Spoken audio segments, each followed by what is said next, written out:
సంస్థ నుంచి మేము మాట్లాడుతున్నాం ఏంటంటే ఇవాళ మన ఇక్కడ చైతన్యపురిలో నారాయణ టెక్నో స్కూల్లో జరిగిన 9th క్లాస్ విద్యార్థి పైన చేసినటువంటి ఇలాంటి మాలేసుకున్నందుకు కొట్టడాలు దాడి చేయడాలు ఇలాంటివి చేస్తే ఇప్పటి నుంచి ఊరుకునేది లేదు. అంటే మాలేసుకున్న అయ్యప్పలు అంత చులకనగా కనిపిస్తున్నారా, వాళ్ళు ఏం తప్పు చేస్తున్నారని మీరు కొడుతున్నారు.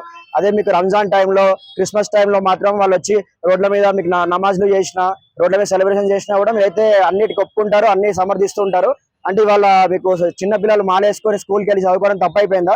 మీరు దీన్ని ఏ రకంగా సమర్థిస్తున్నారని మేము అడుగుతున్నాము. మీరు గవర్నమెంట్ కానీ పోలీస్ వాళ్ళు కానీ దీని పట్ల కఠిన చర్యలు తీసుకోవాలి. ఏదైతే స్టూడెంట్ ని కొట్టిన విద్యార్థి వాళ్ళ ప్రిన్సిపల్ పైన మీరు వెంటనే తక్షణ చర్యలు తీసుకొని వాళ్ళని సస్పెండ్ చేస్తారా లేదంటే అరెస్ట్ చేస్తారా? హిందూలో ఉన్న స్కూల్లో మీరు హిందూలే చెప్పాలి. అలా ఇప్పుడు ముస్లిం ముందు దర్గా ఉంది, అక్కడ రోడ్డు మీద నటి రోడ్డు మీద కూర్చొని నమాజ్ చేస్తున్నారు శుక్రవారం పూట. దాన్ని పోలీస్ వాళ్ళు ఏమి అడ్డుకోరు. ఇప్పుడు ఎందుకని మమ్మల్ని ఆపుతున్నారు? మేము అక్కడ స్కూల్ దగ్గర వెళ్ళి కూర్చుంటే తీసుకొచ్చి కంప్లైంట్ ఇవ్వండి అంటున్నారు.